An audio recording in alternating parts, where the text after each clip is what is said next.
The best practice in relation to time-based media conservation, I would say, is premised on collaboration, understanding, sharing knowledge, and thinking really carefully about what each artwork needs in terms of its long-term preservation and its access.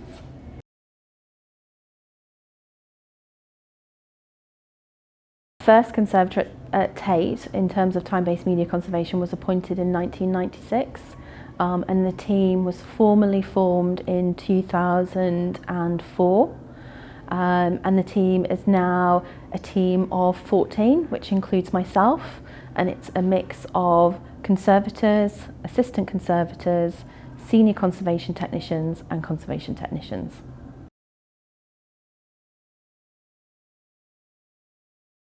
The challenge in terms of conserving performance art relate to inherent changeability with these works, their appearance and disappearance within a gallery space.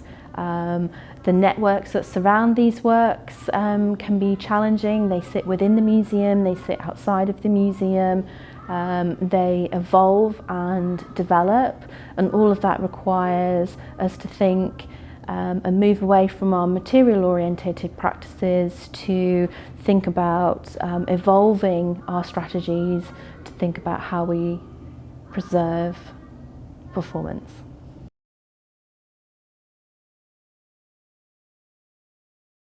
There are differences, but there are also really strong similarities in terms of how works evolve, develop, and change. So I wouldn't necessarily see them as being distinct, but I just think this is a new area that we're developing our knowledge in relation to.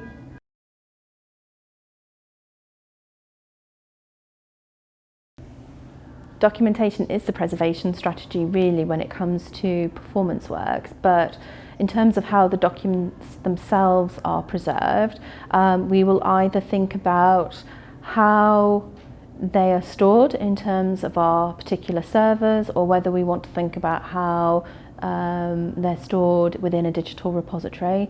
And it's very much like any artwork that has media, that's how we would think about them.